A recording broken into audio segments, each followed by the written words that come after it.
제 이름은 홍혜윤입니다. 지금 40대에 막 접어들었고 아직도 삶에 대해 배울 것이 많았지요. 제 인생을 송두리째 흔들어 놓은 그 모든 일의 시작이 고작 1분 남짓한 전화통화 한 통이었다는 걸 믿으실 수 있겠어요? 돌이켜보면 그 짧은 순간에 분명 경고음이 울렸습니다. 수화기 넘어 엄마의 목소리가 아주 잠깐 반 박자 정도 멈칫했던 그 순간을 제가 알아차렸어야 했는데 그러지 못했죠. 그 사소한 무심함이 앞으로 닥쳐올 거대한 폭풍의 나비 효과가 될 줄은 그때의 저는 꿈에도 몰랐습니다. 그 일이 있기 전까지 제 삶은 꽤나 단단하고 평온하다고 믿었어요. 화목한 가정에서 자라서 나를 사랑해주는 신랑 만나 결혼했고 결혼 6년 차에는 눈에 넣어도 아프지 않을 5살배기 아들을 둔 저는 남들이 말하는 평범하고 행복한 주부의 표본 같은 사람이었죠.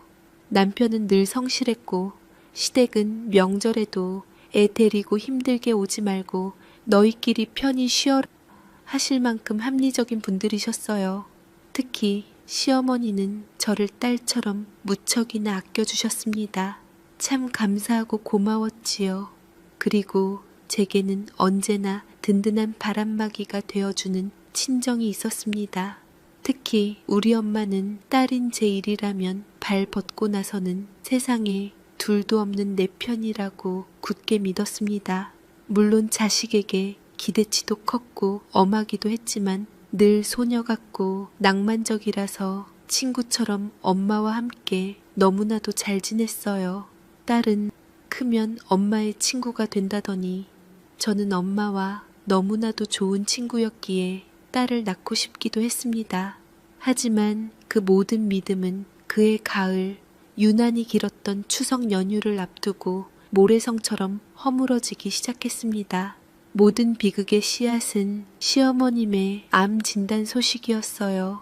젊은 나이에 남편을 여의고 심지어 자식 하나를 먼저 가슴에 묻는 아픔까지 겪으신 우리 시어머니를 저는 늘 마음에 안고 살았지요.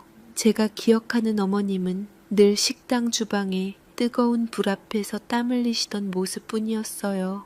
억척같이 세 남매를 키워내시느라 당신 몸 돌볼 새도 흔한 국내 여행 한번 가보실 여유도 없으셨던 분, 그런 분에게 신은 너무도 가혹하게 위암사기라는 딱지를 붙여주었습니다. 항상 건강하고 쾌활한 분이 갑작스럽게 쓰러져 병원으로 가니 이미 손을 쓰기에는 다른 장기까지 암세포가 퍼져 수술조차 의미가 없다는 의사의 말이 제 가슴에 비수처럼 날아와 박혔습니다.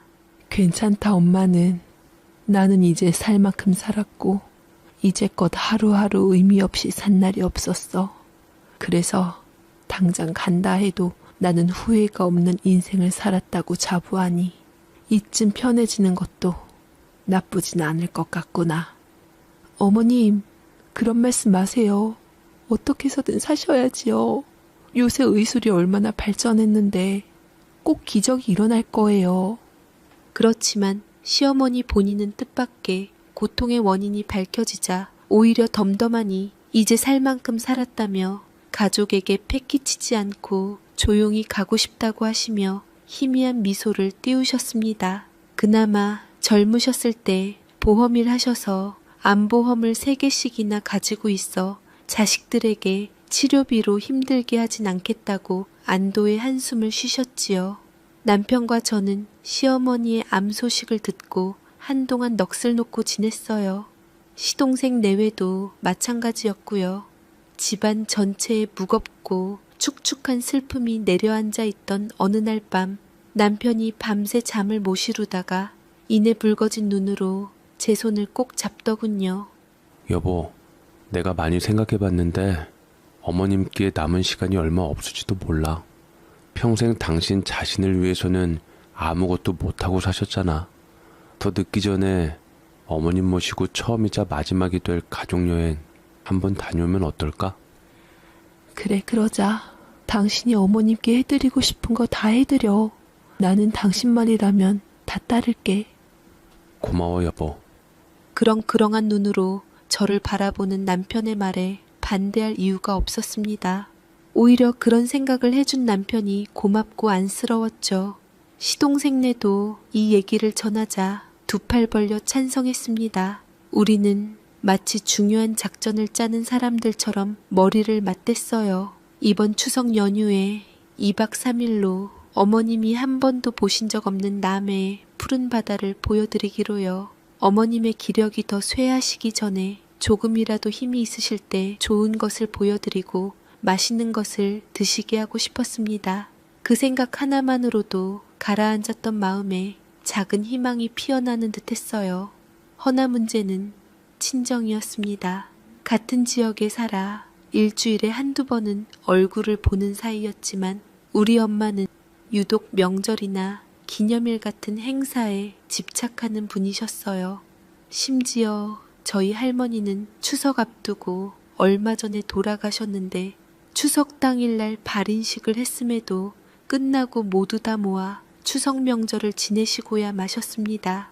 딸인 제가, 사위가, 외손주가 명절 당일에는 꼭 친정에 와서 북적여야 직성이 풀리는 성격이셨죠. 저는 혹시나 엄마가 서운해하실까봐 여행 계획이 정해지자마자 전화를 걸었습니다. 최대한 차분하고 조심스러운 목소리로요. 엄마, 나야. 다름이 아니라 이번 추석이 말이야.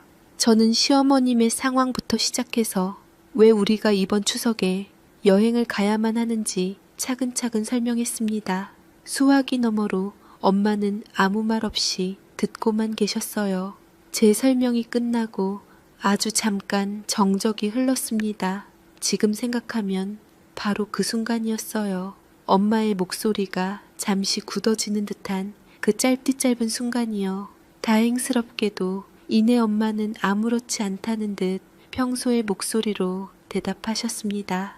아이고, 사돈어른 안 되셨다. 암이라니. 그래, 그럴수록 잘해드려야지. 알겠다. 너무나도 간단하고 명쾌한 허락이었습니다. 저는 그제야 안도의 한숨을 내쉬며 가슴을 쓸어내렸어요. 역시 우리 엄마는 내 편이구나, 내 사정을 다 이해해 주시는구나. 저는 그 말을 곧대로 믿는 너무나도 순진하고 어리석은 실수를 저지르고 말았습니다. 엄마의 허락 한마디에 제 마음은 날아갈 듯 가벼워졌어요. 마음속에 걸려있던 가장 큰 돌덩이가 치워진 기분이었죠. 그때부터 저는 본격적으로 여행 준비에 몰두했습니다. 어머님을 위한 여행이니까 불편함 없이 모든 것이 완벽해야 했어요. 인터넷을 뒤져가며 휠체어가 드나들기 편한 숙소를 찾고 어머님이 드시기 편하도록 부드러운 해산물 요리를 잘하는 식당을 리스트에 올렸습니다. 혹시라도 바닷바람이 찰까 싶어 가볍고 따뜻한 가디건도 미리 사두었죠. 시동생네와는 매일같이 메신저로 의견을 나누며 계획을 구체화했습니다.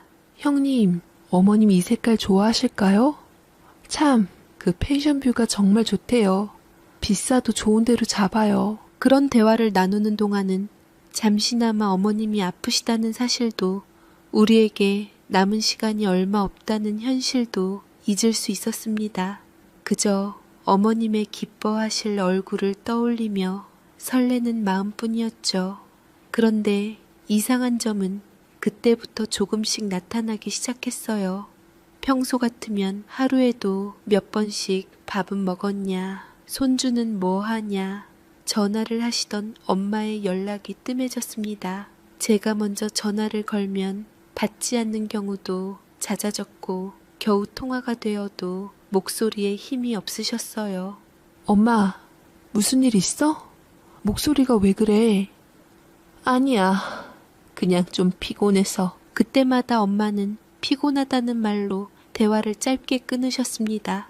저는 그저 환절기라 컨디션이 안 좋으신가 보다 하고 대수롭지 않게 넘겼어요. 지금 생각하면 참 바보 같죠. 그건 엄마가 보내는 명백한 신호였는데 말이에요. 나 지금 단단히 삐쳤다. 네가 먼저 알아채고 내 기분을 풀어줘라 하는 무언의 시위였던 거죠.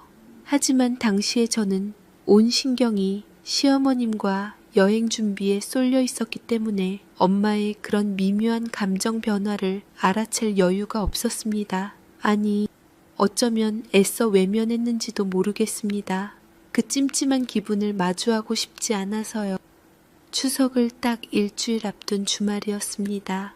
남편이 퇴근길에 과일이며 한우 선물 세트를 잔뜩 사왔더군요. 여보, 우리 주말에 미리 처가에 다녀오자. 장인 장모님께 미리 인사드리고 여행 가야지. 그래야 마음이 편할 것 같아. 고마워, 여보. 나 생각도 못했는데. 당신이 우리 어머니를 위해서 애써주는 거 아는데 내가 처가 부모님들 챙겨야지. 저는 남편의 세심한 배려에 또 한 번 감동했습니다. 시어머니 일로 정신없는 와중에도 친정을 챙기는 남편이 참 고마웠죠. 우리는 아들 손을 잡고 양손 가득 선물을 든 채 친정으로 향했습니다. 현관 비밀번호를 누르고 문을 여는 순간까지도 저는 곧 마주하게 될 냉랭한 공기를 전혀 예상하지 못했습니다. 엄마, 아빠, 저희 왔어요. 활기차게 외치며 들어서는 저와는 달리 집안 분위기는 이상하리만치 조용했습니다. 거실 소파에 앉아 TV를 보던 엄마는 고개만 까딱 돌려 우리를 쳐다볼 뿐이었어요. 그 싸늘하고 무표정한 얼굴, 저는 그 표정의 의미를 읽었어야 했습니다. 어쩐 일로 왔냐? 아니, 이제 명절 앞두고 있어서 엄마 서운할까봐 이서방이 신경 써줘서 왔어. 와도 참 반갑지가 않네, 이상하게. 아니다. 기왕 왔으니 앉아라. 인사는 그게 전부였습니다. 뭔가 시큰둥한 게 기분이 좋질 않았고 내가 뭐 잘못한 게 있나 되짚어봤지만 마땅히 없다 생각했습니다.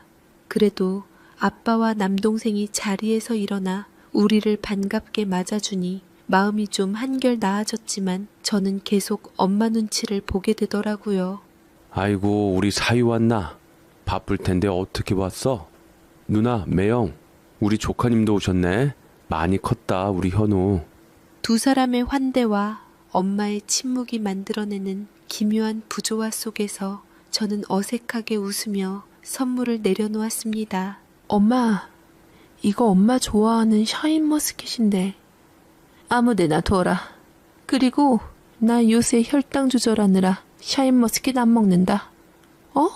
그러자 제가 당황해서 우물쭈물거렸고 그러는 사이 눈치 빠른 남편이 얼른 나서서 저희 엄마에게 죄송하다고 먼저 말했습니다. 아이고, 죄송해요, 장모님. 제가 좀 더 알아보고 신경 써서 사왔어야 했는데. 그래, 얘기 나온 김에 신경 좀 쓰게. 산 사람도 신경 써줘야지.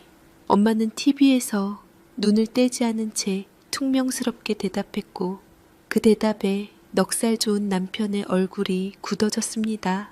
어색한 분위기를 견디다 못한 아빠가 쎄한 분위기를 뚫고 입을 열었습니다.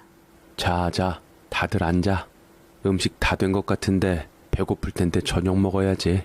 하지만 엄마는 요지부동이었습니다. 결국 남동생과 제가 주방으로 들어가 저녁상을 차리기 시작했어요. 그 와중에도 엄마는 소파와 한 몸이 된 듯 앉아만 계셨죠. 저는 애써 아무렇지 않은 척하며 상을 차렸지만 등 뒤에 꽂히는 엄마의 차가운 시선에 자꾸만 등이 뻣뻣하게 굳는 기분이었습니다. 어색한 저녁 식사가 어떻게 끝났는지 모르겠어요.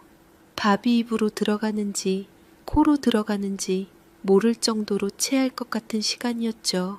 남편은 그 후로 엄마의 눈치를 보며 애써 아들과 장인어른에게 말을 걸었고 남동생은 분위기를 풀어보려 시시껄렁한 농담을 던졌지만 엄마의 침묵 앞에서는 모두 맥없이 흩어졌습니다. 식사가 끝나고 제가 과일을 깎아 내놓았을 때 마침내 올 것이 왔습니다. 거실 테이블에 둘러앉아 과일을 먹는 둥 마는 둥 하던 엄마가 들고 있던 포크를 탁 소리가 나게 내려놓더군요. 그 소리에 저를 포함한 모두의 시선이 엄마에게로 향했습니다. 그래서 너희 추석에 정확히 언제 올 거냐? 엄마는 저를 똑바로 쳐다보며 물었습니다. 마치 처음 듣는 이야기라는 듯한 말투였어요. 이것 때문에 내내 그런 거였나? 그제서야 짐작이 가더라고요. 저는 이미 다 말씀드린 이야기인데 자식들이 미안한 마음에 최대한 생각해서 찾아왔는데 꼭 이렇게까지 해야 하나 하는 생각에 속에서부터 한숨이 차올랐지만 꾹 눌러 참았습니다. 남편과 아빠, 남동생이 보고 있는 앞에서 엄마와 언성을 높이고 싶지 않았거든요. 엄마, 저번에 전화로 말씀드렸잖아요. 이번에는 시어머님 모시고 시동생네랑 다 같이 여행 가기로 해서요. 그래서 오늘 이렇게 미리 인사드리러 온 거예요. 최대한 차분하게 그리고 상냥한 목소리로 다시 한번 설명했습니다. 하지만 제 설명이 끝나자마자 엄마의 표정이 순식간에 돌처럼 굳어졌습니다. 입꼬리는 비중 내려가고 눈에는 서늘한 기운이 감돌았죠. 뭐? 명절에 집에 안 오는 자식이 세상에 어디 있니? 시댁이 유세야? 아프다고 유세 떠는 거니? 저는 제 귀를 의심했습니다. 유세라니요. 죽을 날을 받아놓은 사람에게 평생 고생만 하다 이제 겨우 마지막 숨을 고르고 있는 분에게 할 소리인가요? 남편의 얼굴은 돌처럼 굳어져 버렸고 저 역시 남편 보기 민망해서 어째야 할지 몰랐습니다. 이럴 줄 알았으면 차라리 오지 말걸. 기껏 남편이 생각해줘서 온 거였는데 엄마에게 저런 말을 듣게 하니 너무나도 미안했습니다. 머리를 한 대 세게 얻어맞은 것처럼 멍해졌습니다. 제 남편 앞에서 어떻게 그런 말을 할 수가 있을까요? 저는 아무리 친정엄마지만 할 말은 해야 한다고 생각했기에 참지 못하고 말했습니다. 엄마, 말이 좀 심한 거 아니야? 요즘 명절에 여행 가는 사람도 많고 저희는 특별한 사정이 있잖아요. 화가 치밀어 올랐지만 간신히 목소리를 가다듬어 대꾸했습니다. 하지만 이미 불이 붙은 엄마의 감정은 제 이성적인 말 따위로는 꺼지지 않았습니다. 사정은 무슨 사정? 1년에 딱 2번 있는 명절에 딸 얼굴, 사위 얼굴, 손주 얼굴도 못 보는 게 말이 돼? 그깟 여행이 그렇게 중요해? 엄마의 목소리는 점점 커졌고 거실의 공기는 칼날처럼 날카로워졌습니다. 그때까지 잠자코 듣고만 계시던 아빠가 나섰습니다. 여보, 그만해. 이미 다 이야기했던 거잖아. 사돈어른 편찮으시다는데 당연히 그렇게 해야지. 당신은 왜 자꾸 애들을 힘들게 해? 아빠는 그렇게 엄마를 나무라시더니 품에서 흰 봉투 하나를 꺼내 제게 건네셨습니다.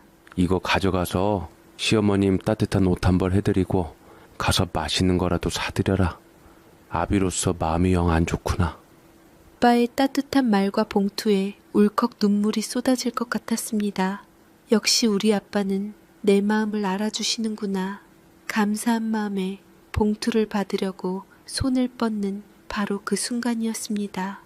엄마가 번개처럼 손을 뻗어 아빠의 손에 들린 봉투를 낚아채 갔습니다. 너무나 순식간에 일어난 일이라 저도 아빠도 남편도 모두 얼어붙고 말았죠. 이걸 왜 줘? 명절에 코빼기도 안 비친다는데 뭐가 이쁘다고 줘? 엄마는 봉투를 구기듯 손에 꽉 쥔 채 소리쳤습니다. 그 순간 집안의 모든 소리가 멎는 듯했습니다. 아빠의 얼굴이 시뻘겋게 달아올랐습니다. 당신 지금 뭐 하는 짓이야? 애들 앞에서. 내가 뭘? 틀린 말 있어? 시댁이 먼저야? 이 집은 안중에도 없어? 왜 산 사람이 죽을 사람 때문에 피해를 봐야 해? 아빠와 엄마의 고성이 오가는 끔찍한 상황 속에서 옆에서 조용히 모든 것을 지켜보던 남동생이 자리에서 일어났습니다. 동생도 이건 정말 아니라고 생각했는지 성큼성큼 엄마에게 다가가더니 엄마의 손에서 봉투를 빼앗아 다시 제 손에 쥐어주었습니다. 엄마, 진짜 왜 이래? 매형이랑 조카 앞에서 창피하지도 않아? 누나 없으면 명절 아니야? 우리가 있잖아. 누나 사정도 좀 이해해줘. 그러면서 동생은 현관에 놓아두었던 커다란 쇼핑백 하나를 들고 왔습니다. 누나, 이거 혹시 마음에 안 드시거나 사이즈 안 맞으면 매장 가서 바꾸시라고 해.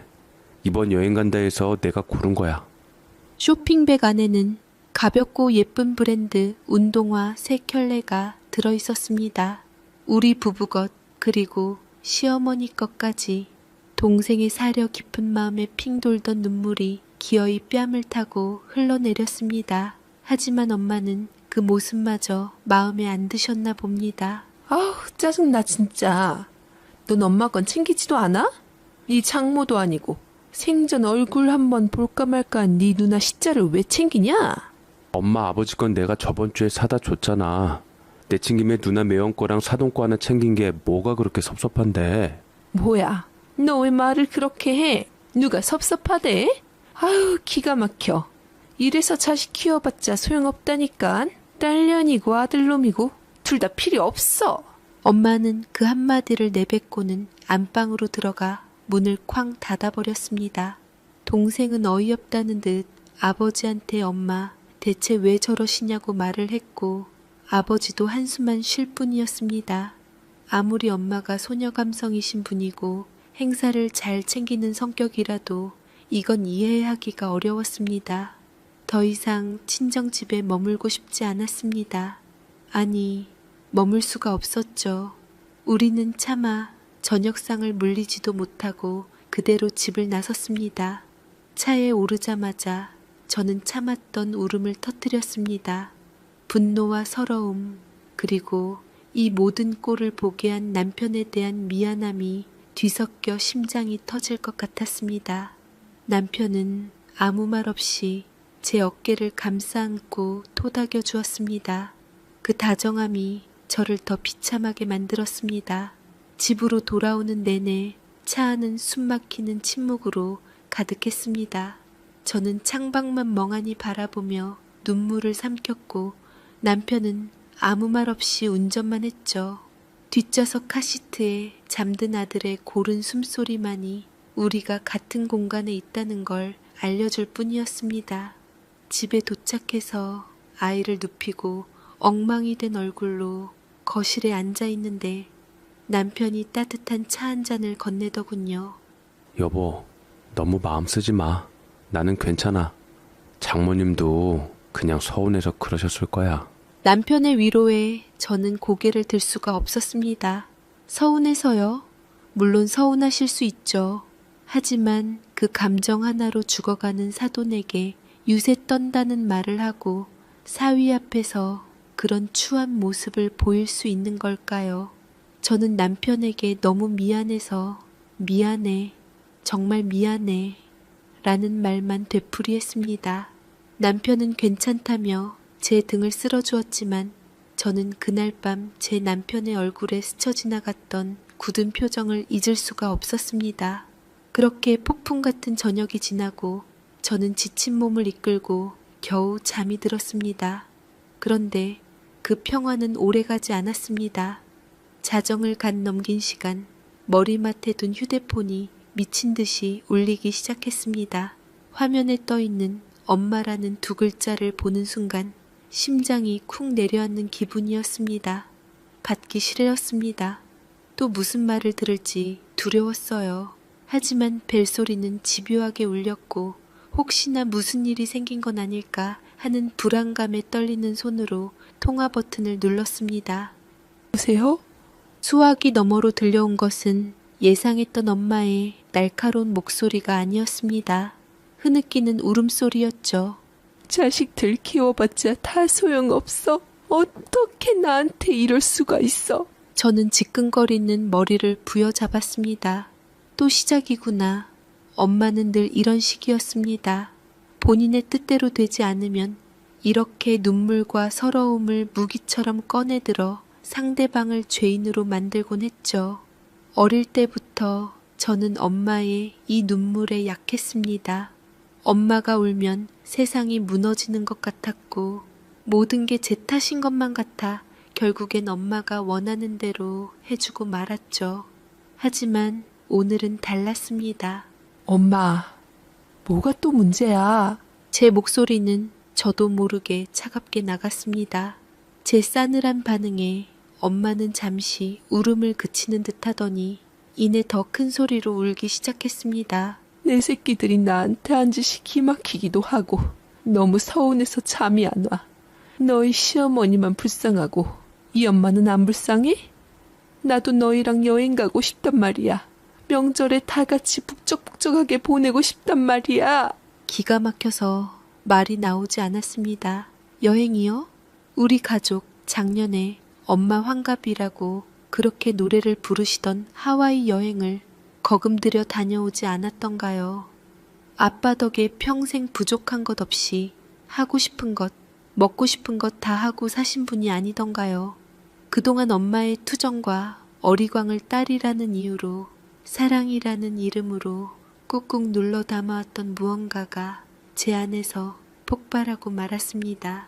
엄마 제정신이야? 지금 그게 할 소리야? 25세 남편 잃고 어린 자식 먼저 가슴에 묻고 평생 식당 일 하면서 김치에 밥만 먹고 사신 분이야. 여행 한번 제대로 못 가보신 분이라고. 이제 겨우 식당 일 그만두고 쉬시나 했더니 암 4기래. 죽을 날 받아놓은 분 모시고 처음이자 마지막으로 여행 한번 가겠다는데 그게 그렇게 배가 아파?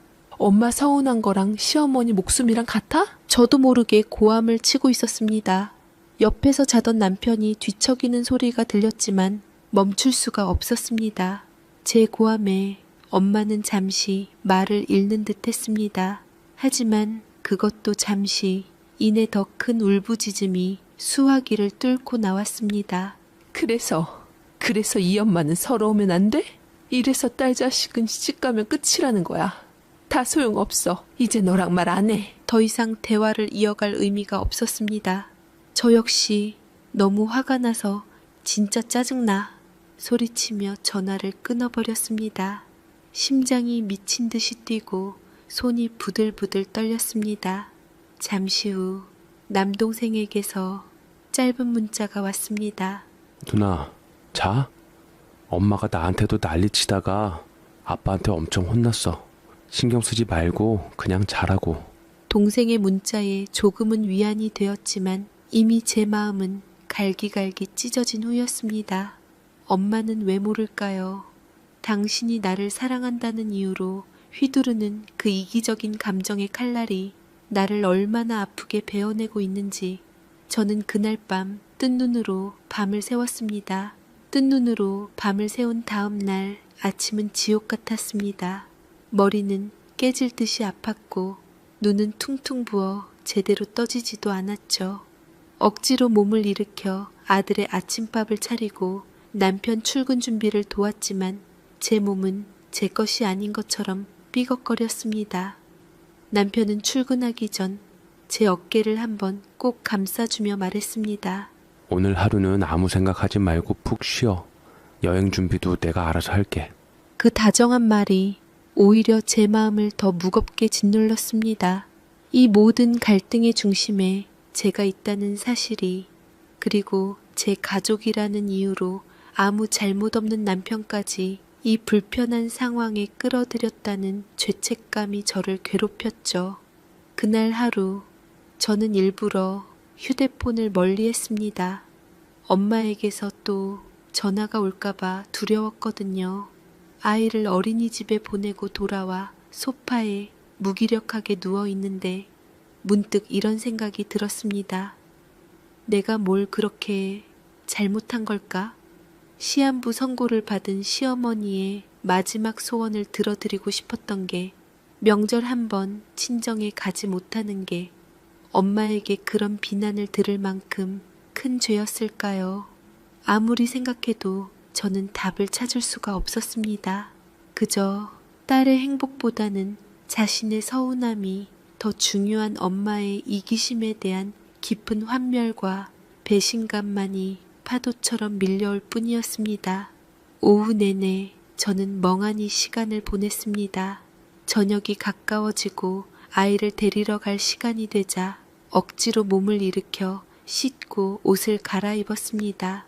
아이 앞에서는 아무렇지 않은 척해야 하니까요. 아이를 데리고 집에 돌아와 저녁을 먹이고 숙제를 봐주고 함께 놀아주는 동안 저는 필사적으로 아무렇지 않은 척 연기했습니다. 그렇게 정신없이 저녁 시간을 보내고 나니 어느새 남편이 퇴근할 시간이 가까워졌습니다. 현관문 열리는 소리가 들리고 남편이 들어왔습니다. 평소 같으면 다녀왔어 하며 달려나가 반겼을 텐데 그날은 왠지 그럴 기운이 나지 않았습니다. 남편은 제 표정을 살피더니 잠시 머뭇거리다 조심스럽게 입을 열었습니다. 여보, 저기 오늘 회사에 있는데 장모님한테 전화가 왔었어. 그 말을 듣는 순간 저는 혹여나 엄마가 남편에게 사과하려고 전화했나 한올의 기대를 품었습니다만 이내 남편의 말을 듣고 제 머릿속에서 무언가 툭 하고 끊어지는 소리가 들리는 것 같았습니다. 뭐라고 하시는데? 제 목소리는 얼음장처럼 차갑게 굳어 있었습니다. 남편은 제 눈치를 살피며 말을 이었습니다. 그냥 많이 서운하다고 우시더라. 사위한테라도 하소연하고 싶으셨나 봐. 내가 잘 말씀드리긴 했는데 허튼 소리 듣고 있었어? 그냥 끊어버리지 그랬어. 장모님인데 어떻게 그래. 처음에는 나도 좀 그랬는데 장모님이 워낙 여르신 분이라 오죽했음 그럴까 싶기도 하고. 남편의 말이 더 이상 귀에 들어오지 않았습니다. 화가 나다 못해 머릿속이 하얗게 비어버린다는 게 이런 기분일까요? 어떻게 내 남편에게까지 전화를 걸어 당신의 감정을 일방적으로 쏟아낼 수 있는 거죠. 나를 힘들게 하는 것만으로는 부족해서 이제는 내 가정을 내 남편까지 이 진흙탕 속으로 끌어들이려는 건가요? 그 순간 저는 엄마가 넘지 말아야 할 선을 완전히 넘어버렸다고 생각했습니다. 그동안은 어떻게든 좋게 해결해 보려고 엄마의 마음을 이해해 보려고 애썼습니다. 하지만 이제는 아니었습니다. 이건 더 이상 서운함의 문제가 아니었어요. 제 삶에 대한 존중의 문제였고 제 가정을 지켜야 하는 문제였습니다. 저는 자리에서 벌떡 일어났습니다. 거실 테이블 위에 놓여있던 차키를 집어들자 남편이 놀라 제 팔을 붙잡았습니다. 여보, 어디 가려고 그래? 지금 너무 늦었어. 진정해. 아니, 나 더는 못 참아. 가서 엄마랑 끝장을 봐야겠어. 대체 언제까지 이럴 건지. 아, 여보, 하지 말라니까. 또 장모님하고 싸우면 어떡해. 당신 엄마한테 계속 고통받고 싶어? 이건 누구 하나 나서서 엄마한테 알려줘야 해. 저는 남편의 손을 뿌리치고 현관으로 향했습니다. 제 안에서 오랫동안 잠자고 있던 화산이 마침내 폭발하기 시작했습니다. 친정으로 향하는 차 안에서 저는 지난 세월 동안 엄마의 감정 쓰레기통 역할을 묵묵히 해왔던 과거의 착한 딸, 순종적인 딸이었던 저에게 작별을 고하고 있었습니다. 이제 더는 그렇게 살지 않겠다고, 오늘부로 그 지긋지긋한 굴레를 끊어내겠다고 다짐하며 엑셀을 밟았습니다. 친정집 아파트 주차장에 거칠게 차를 세웠습니다. 심장이 쿵쾅거리고 손바닥에서는 식은땀이 났지만 조금도 망설이지 않았습니다. 공동 현관 비밀번호를 누르고 엘리베이터를 기다리는 그 짧은 시간조차 영원처럼 느껴졌어요. 머릿속에서는 무슨 말을 어떻게 쏟아내야 할지 수만 가지 단어들이 뒤엉켜 들끓고 있었습니다. 띵 하는 소리와 함께 엘리베이터 문이 열리고 저는 익숙한 현관문 앞에 섰습니다. 초인종을 누를 생각도 하지 않고 평소처럼 비밀번호를 누르고 문을 열었습니다. 거실에서는 TV 소리가 흘러나오고 있었죠. 엄마 나왔어. 어딨어? 얘기 좀 해. 제 목소리는 저 자신도 놀랄 만큼 날카롭고 크게 울렸습니다. 소파에 앉아 태평하게 TV를 보던 엄마는 제 모습을 보고 토끼처럼 눈을 동그랗게 떴습니다. 아마 제가 이 시간에, 그것도 이런 모습으로 들이닥칠 거라고는 상상도 못했을 겁니다. 저는 신발도 벗지 않은 채 그대로 거실로 성큼성큼 걸어 들어갔습니다. 제 구두굽이 마룻바닥에 부딪히는 소리가 딱딱 하고 집안을 울렸습니다. 네가 이 시간에 여긴 어쩐 일이냐? 엄마는 당황한 기색이 역력했지만 애써 아무렇지 않은 척하며 물었습니다. 하지만 저는 엄마에게 대답할 기회를 주지 않았습니다. 그동안 제 목까지 차올랐던 말들을 쏟아붓기 시작했습니다. 도대체 왜 그러는 건데? 내 남편한테까지 전화해서 뭘 어쩌자는 건데? 나 괴롭히는 걸로는 성이 안 차? 이제 내 남편까지 들들 볶아야 속이 시원해?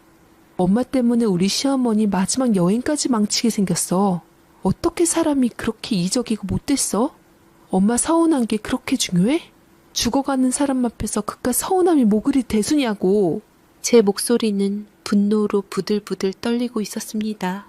한번 터져나온 말들은 댐이 무너진 것처럼 걷잡을 수 없이 흘러나왔습니다. 그놈의 자식 키워봤자 소용없단 말 그만 듣고 싶어. 나도 이제 엄마 같은 사람 내 엄마라고 생각 안 할래. 오늘부터 나 같은 딸 없다고 생각해. 다시는 엄마 얼굴 볼 생각 안 할 테니까 앞으로 내 인생에 상관하지 마. 제 악에 바친 고함에 엄마는 아무 말도 못하고 입만 뻐끔거렸습니다. 충격을 받은 듯한 얼굴, 상처받은 듯한 눈빛. 하지만 그 순간 엄마의 표정은 제 눈에 들어오지 않았습니다. 저는 할 말을 다 했다는 생각에 그대로 뒤돌아 집을 나와버렸습니다. 등 뒤에서 저를 부르는 듯한 엄마의 목소리가 희미하게 들리는 것 같았지만 돌아보지 않았습니다. 다시 차에 오르자마자 온몸의 힘이 쭉 빠져나가는 기분이었습니다. 핸들에 이마를 기댄 채 가쁜 숨을 몰아쉬는데 주머니 속 휴대폰이 징 하고 울렸습니다. 아빠에게서 문자였습니다. 혜윤아, 네가 한 말 애비도 다 들었다. 네 성격이 얼마나 속상했으면 그랬겠냐 싶지만 그래도 네 엄마인데 그럼 안 되지 않냐. 나도 너한테 미안하고 답답하구나. 시간이 지나면 네 엄마도 자기가 뭘 잘못했는지 알 거다. 너무 화내지 말고 아무 걱정 말고 사돈어른 모시고 여행 잘 다녀오너라. 아빠의 문자를 읽는 순간 애써 참아왔던 눈물이 폭포수처럼 쏟아졌습니다. 엄마에 대한 원망, 아빠에 대한 미안함, 그리고 이 모든 상황을 견뎌야 하는 제 자신이 너무나 서러워서 한참을 운전대에 얼굴을 묻고 울었습니다. 가족이라는 울타리가 때로는 나를 지켜주는 가장 튼튼한 방패가 되지만 때로는 나를 가장 아프게 찌르는 날카로운 창이 될 수도 있다는 사실을 저는 그날 밤 뼈저리게 깨달았습니다. 한참을 울고 나니 이상하게도 마음이 조금은 차분해지는 것 같았습니다. 해야 할 일이 명확해졌기 때문일까요? 저는 이제 더 이상 엄마의 감정에 휘둘리지 않을 겁니다. 오직 시어머님과의 마지막 여행에만 집중할 겁니다. 이 소중한 시간을 그 누구에게도 심지어 제 엄마에게조차도 망치게 두지 않을 겁니다. 저는 눈물을 닦고 시동을 걸었습니다. 집으로 돌아가는 길, 제 마음은 그 어느 때보다 단단하고 차가웠습니다. 여행 당일 아침이 밝았습니다. 밤새 뒤척이느라 몸은 청은망은이었지만 저는 억지로 웃는 얼굴을 만들었습니다. 오늘만큼은, 이 2박 3일만큼은 제 안에 모든 상처와 분노를 완벽하게 숨겨야 했습니다. 이 여행의 주인공은 제가 아니라 어머님이니까요. 시댁에 도착하니 시동생네도 박짐을 싣고 있었습니다. 휠체어에 앉아 계신 어머님은 오랜만에 외출의 아이처럼 들떠 보이셨어요.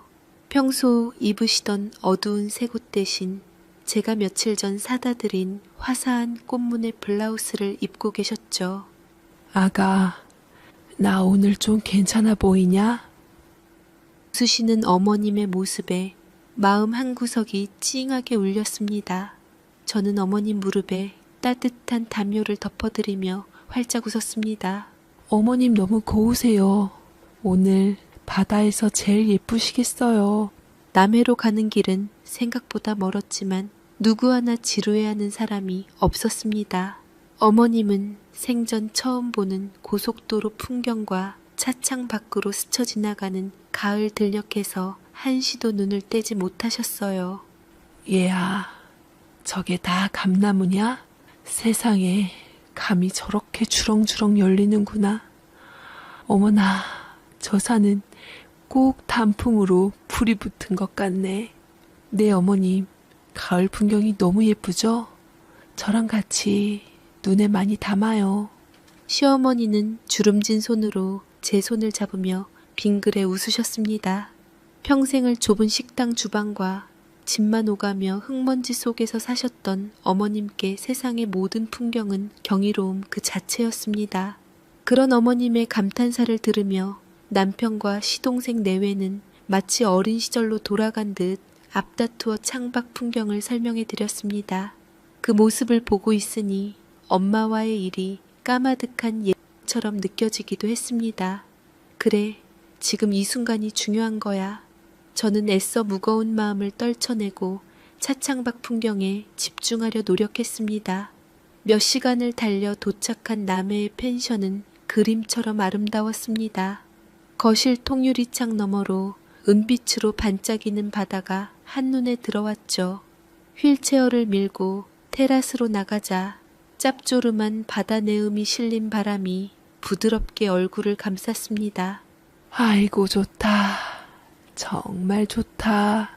어머님은 깊게 숨을 들이쉬며 나지막이 말씀하셨습니다.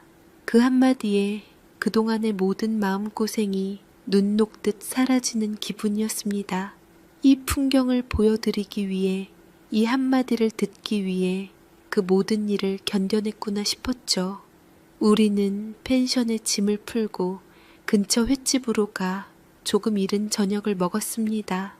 어머님이 드시고 싶다던 싱싱한 해산물이 상다리가 휘어지게 차려졌습니다.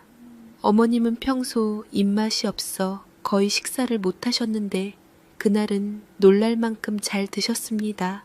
특히 부드러운 생선살을 발라드리니 맛있다, 맛있다 하시며 아이처럼 받아 드셨어요.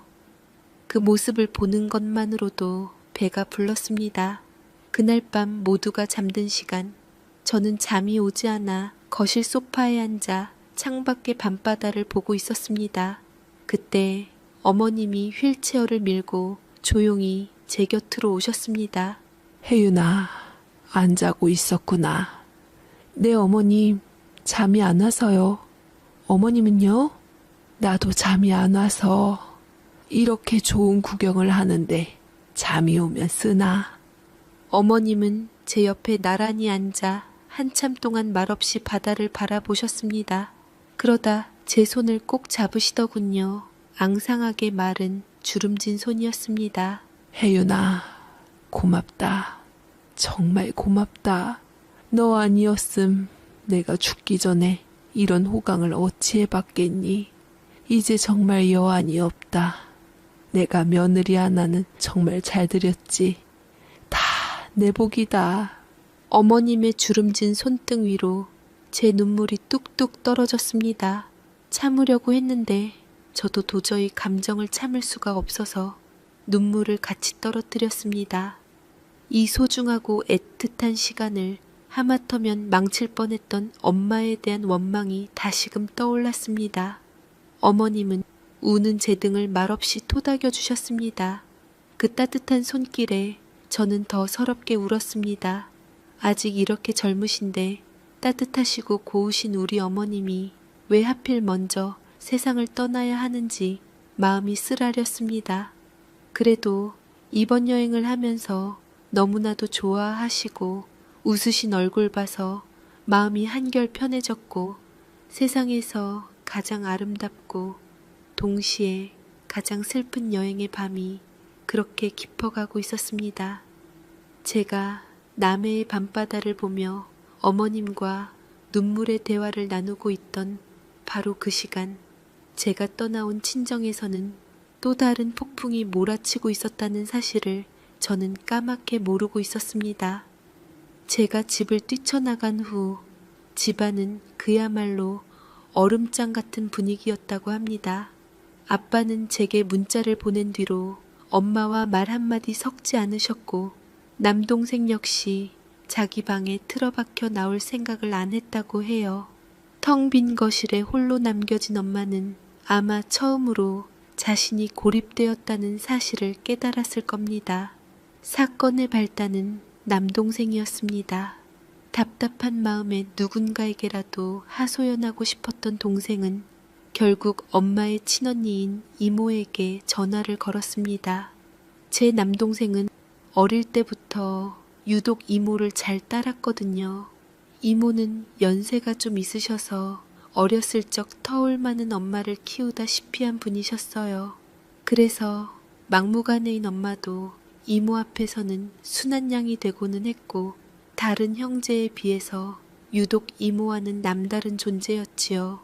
엄마를 설득해주고 이해시켜줄 사람은 오직 이모밖에 없다고 생각한 동생의 판단은 그야말로 현명했습니다. 동생은 이모에게 저희 시어머님의 암 진단 소식부터 시작해서 여행 계획을 듣고 토라진 엄마의 모습, 아빠가 준 돈 봉투를 낚아채던 일, 그리고 결국 제가 폭발해서 집을 뒤집어 놓고 나간 일까지 모든 자초지종을 하나도 빼놓지 않고 이야기했다고 합니다. 이야기를 다 들은 이모는 수화기 너머에서 한동안 말이 없으셨다고 해요. 그러다 나지막이 알았다 한마디를 하고 전화를 끊으셨답니다. 그리고 그로부터 약 1시간 뒤 조용하던 친정집 현관 초인종이 요란하게 울렸습니다. 밤늦은 시간에 찾아올 사람이 없었기에 아빠와 남동생 그리고 엄마까지 모두 어리둥절한 표정으로 현관문을 열었죠. 문 밖에는 불같이 화난 얼굴의 이모가 서 계셨습니다. 김영수, 너 이리 좀 나와봐. 이모는 신발을 벗는 둥 마는 둥 거실로 성큼성큼 들어오시더니 소파에 앉아있던 엄마의 등짝을 쩍 소리가 나게 후려치셨다고 합니다. 평생 엄마 편만 들고 엄마가 하는 일이라면 뭐든 우리 영숙이 잘한다, 잘한다 해주시던 친언니의 갑작스러운 행동에 엄마는 충격으로 눈만 껌뻑이고 있었죠. 언니, 지금 뭐 하는 거야? 뭐 하는 거냐고? 내가 그걸 몰라서 묻니? 네가 사람이냐? 어리면 철없다 생각이 나지. 나이 환갑이나 지나놓고서 어떻게 자식들 앞에서 사돈한테 그렇게 막말을 할 수가 있어? 이모의 고함 소리에 아빠와 남동생은 차마 끼어들지도 못하고 멀찍이 서서 지켜보기만 했다고 합니다. 막말이라니. 언니는 아무것도 모르면서 끼지 마. 다 들었다 나도. 평생 고생만 하다 이제 눈 감을 날 기다리는 사돈이야. 그 불쌍한 사돈 마지막 소원 하나 들어주겠다고 네 착한 딸이 애쓰고 있는데 거기에 대고 죄를 뿌려? 네 서운한 감정이 죽어가는 사람보다 더 중요해? 너 작년에 네 딸 덕분에 하와이 갔다 온 지 1년도 안 지났어. 이 철딱선이 없는 거사. 이모는 숨도 쉬지 않고 엄마를 몰아붙였습니다. 특히 철딱선이 없는 것이라는 말은 엄마에게 가장 큰 충격이었을 겁니다. 늘 자신을 오냐오냐 해주던 언니의 입에서 나온 말이었으니까요. 언니까지 왜 그래? 나 서운해서 그런 거야. 명절에 딸 얼굴도 못 보는 게 서운해서. 엄마가 울먹이며 변명을 하려 하자 이모는 더 크게 소리쳤다고 합니다. 서운? 그놈의 서운 소리 좀 그만해. 네 딸이 시집가서 남의 집 귀신 된 거 아니잖아. 사돈이 아프다는데 당연히 며느리 된 도리로 거기 먼저 신경 쓰는 게 맞는 거지. 그걸 서운해하는 네가 이상한 거야. 너 때문에 네 사위는 무슨 생각을 하겠으며 네 딸 마음은 또 얼마나 찢어졌겠냐고. 정신 차려, 김영숙. 평생을 자기 편이라고 믿었던 언니의 호된 꾸짖음, 그리고 자신을 싸늘하게 바라보는 남편과 아들의 시선 앞에서 엄마는 완전히 무너져 내렸다고 합니다. 그제야 자신이 저지른 일의 심각성을, 자신이 얼마나 큰 잘못을 했는지 온몸으로 깨닫게 된 모양이었습니다. 이모는 한참을 더 엄마를 나무라다가 마지막으로 이런 말을 남기고 집을 나가셨다고 해요. 내 동생이지만 정말 정 떨어진다. 그 나이 먹도록 어찌 이런 기본적인 걸 모르냐. 진짜 지친다 지쳐.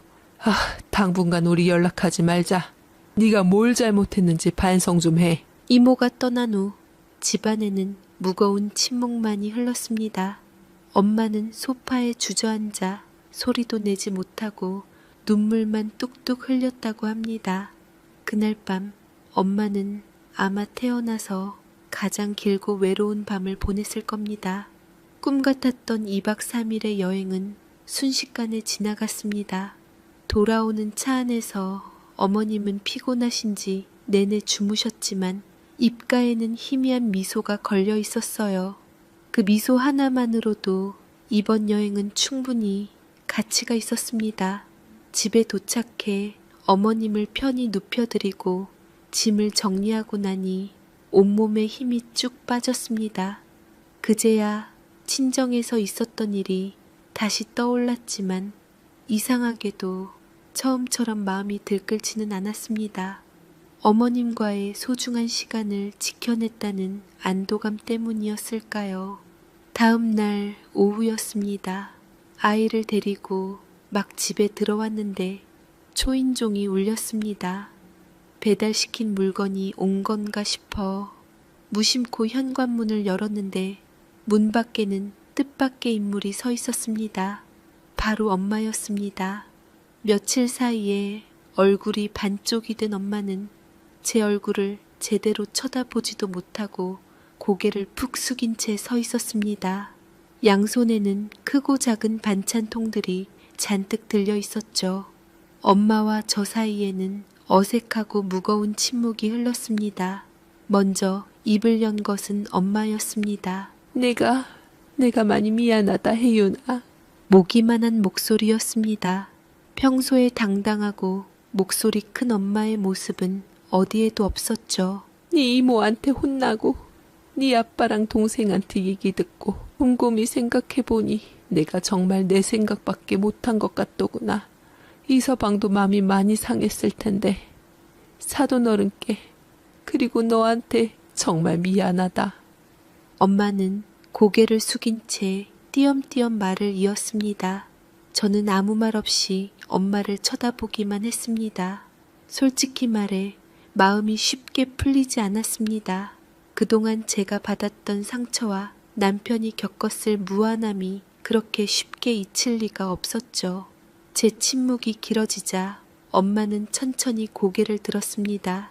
눈가가 붉게 충혈되어 있었고 그렁그렁한 눈으로 저를 바라보는 엄마의 얼굴에서 저는 문득 낯선 외로움을 보았습니다. 평생을 자기중심적으로 자신의 감정만을 우선하며 살아왔던 사람, 어쩌면 그것이 엄마가 세상을 살아가는 유일한 방식이었을지도 모른다는 생각이 들었습니다. 저것이 엄마의 서툰 사랑 방식이자 이기심이라는 것을 저는 너무나 잘 알고 있었습니다. 저는 말없이 엄마 손에 들린 반찬통들을 받아들었습니다. 묵직한 무게가 팔에 전해졌습니다. 들어가. 시어머님 주무셔. 그것이 저의 대답이었습니다. 저는 괜찮다는 말은 하지 않았습니다. 하지만 엄마는 제 말뜻을 알아들은 듯 작게 고개를 끄덕이고는 힘없이 돌아서 엘리베이터 쪽으로 걸어갔습니다. 그 작아진 뒷모습을 보니 마음 한구석이 또다시 시큰거렸습니다. 그날 이후 엄마는 정말 저한테 안 좋은 모습 보여주지 않으려고 무던히 애를 쓰셨습니다. 일주일에 한 번씩 시어머님이 좋아하시는 나물 반찬이며 부드러운 죽을 쑤어 집으로 가져왔습니다. 처음에는 문 앞에 두고 가기만 하더니 몇 번 그러고 나서는 조심스럽게 집 안으로 들어와 잠시 어머님 얼굴만 보고 가곤 했죠. 어머님이 병원에 입원하신 후에는 거의 매일같이 병원을 찾아왔습니다. 처음에는 어색해하시던 어머님도 매일같이 찾아와 과일을 깎아드리고 다리를 주물러드리고 옛날 이야기를 들려주는 엄마의 모습에 조금씩 마음을 여셨습니다. 어느 날 병실에 들렀을 때 두 분이 나란히 앉아 화투를 치고 계신 모습을 보았습니다. 시어머니는 찾아온 엄마의 기분을 맞춰주려고 노력하며 더 큰 소리 내서 웃으셨습니다. 아이고, 사부인은 타짜네 타짜야. 제대로 하니 엄청 잘하네. 사돈어른, 전에 파는 내가 일부러 져드린 거 알죠? 내가 이래봬도 왕년에 얼마나 날렸는데요. 그런 것 같네요. 아주 척하면 척 나온 게. 나중에 이걸로 집 사시는 거 아니에요? 아휴, 나도 그러고 싶은데 우리 바깥 양반이 내가 담요 피면 뒤로 넘어갈까봐 유모양으로 세고 있네요. 시어머니 소녀처럼 웃으셨고 엄마는 너스레를 떨고 계셨죠. 그 모습을 보니 저도 모르게 입가에 미소가 번졌습니다. 두 분은 남은 시간 동안 누구보다 애틋한 친구이자 자매가 되어갔습니다. 엄마는 당신의 서툰 방식으로 온 마음을 다해 자신의 잘못을 갚아나가고 있었습니다. 2달이라는 시간은 생각보다 빠르게 흘렀습니다. 가을이 깊어지고 첫서리가 내릴 무렵 시어머님은 조용히 눈을 감으셨습니다. 우리가 함께 갔던 남해바다 사진을 머리맡에 두고 마치 평화롭게 잠이 드신 것처럼요. 마지막 가시는 길 고통 없이 편안하게 가신 것이 그나마 큰 위안이었습니다. 장례식장은 생각보다 슬픔에만 잠겨 있지는 않았습니다. 남편과 시동생들은 찾아오시는 조문객들을 맞으며 담담하게 어머님의 마지막 길을 지켰습니다. 그런데 그곳에서 가장 서럽게 운 사람은 뜻밖에도 우리 엄마였습니다. 엄마는 그새 시어머니랑 정이 많이 들었던지 제 손을 붙잡고 아이처럼 엉엉 목 놓아 우셨습니다. 내가 좀 더 일찍 잘해드릴걸. 내가 너무 사돈에 대해서 몰랐어. 좀 더 일찍 가까이 갔으면 좋았을 것을. 뜻밖의 엄마는 입관식 때는 거의 실신할 것처럼 오열해서 아빠와 남동생이 양쪽에서 부축해야 할 정도였죠. 그 눈물이 지난날에 대한 미안함과 후회라는 것을 알기에 저는 말없이 엄마의 등을 두드려 주었습니다. 모든 장례 절차가 끝나고 집으로 돌아온 날, 저는 며칠 만에 엄마와 단둘이 마주 앉았습니다. 퉁퉁 부은 눈으로 저를 바라보는 엄마에게 저는 따뜻한 차 한 잔을 건넸습니다. 엄마, 이제 됐어. 어머님도 엄마 마음 다 알고 편하게 가셨을 거야. 마지막 2달 동안 엄마가 얼마나 잘해드렸는지 내가 다 받는걸. 제 말에 엄마는 또다시 눈물을 글썽이며 말없이 제 손을 꽉 잡았습니다. 그 투박하고 따뜻한 손의 감촉을 느끼며 저는 비로소 엄마를 온전히 용서할 수 있었습니다. 물론 엄마가 함부로 말했던 그날의 상처가 남편과 제 마음속에서 완전히 아문 것은 아닙니다. 아마 평생 희미한 흉터로 남아있겠죠. 하지만 저는 그 지독했던 가을의 일을 통해 가족의 의미를 다시 생각하게 되었습니다. 가족이란 마냥 따뜻하고 편안하기만 한 울타리가 아니라 때로는 서로에게 가장 날카로운 상처를 주기도 하는 존재라는 것을요. 하지만 그럼에도 불구하고 무너진 나를 다시 일으켜 세워주는 것 또한 가족이라는 사실을 깨달았습니다. 그 일이 있고 난 후 저는 조금 변했습니다. 엄마의 무리한 요구나 투정을 예전처럼 무조건 받아주지 않게 되었죠. 엄마 역시도 바뀌어서 저한테 부담 안 주려고 노력하셨고 말이지요. 저는 용기가 생겨 엄마, 그건 좀 아닌 것 같아 라고 제 생각을 분명히 말할 수 있게 되었습니다. 신기하게도 엄마 역시 그런 저의 변화를 받아들이셨습니다. 아마 엄마도 그 일을 통해 깨달은 것이 있었을 겁니다. 사랑이라는 이름으로 딸의 삶에 너무 깊이 관여하는 것이 오히려 독이 될 수 있다는 것을요. 저는 가끔씩 시어머니와 함께 찍었던 남해 여행 사진을 꺼내봅니다. 사진 속에서 휠체어에 앉아 계신 어머님은 제 평생 보았던 그 어떤 모습보다 환하게 웃고 계십니다. 그 미소를 지켜내기 위해 엄마와 싸우고 소리치고 울었던 그 가을의 저는 분명 이전보다 조금 더 단단하고 현명한 어른이 되어 있었습니다. 그리고 제 곁에는 어떤 상황에서도 묵묵히 제 편이 되어 주었던 남편과 서툰 방식으로나마 저를 지지해 주었던 아빠와 남동생이 있다는 사실에 새삼 감사하게 됩니다. 완벽하지는 않지만 그래서 더 애틋한 나의 가족. 그 가을의 폭풍은 제 삶의 많은 것을 흔들어 놓았지만 동시에 가장 소중한 것들이 무엇인지 선명하게 보여주었습니다. 그것으로 가족으로서 우리가 짊어져야 할 책임감과 무게감 그리고 행복함을 알게 하는 것이었습니다. 제 사연 읽어주셔서 감사합니다.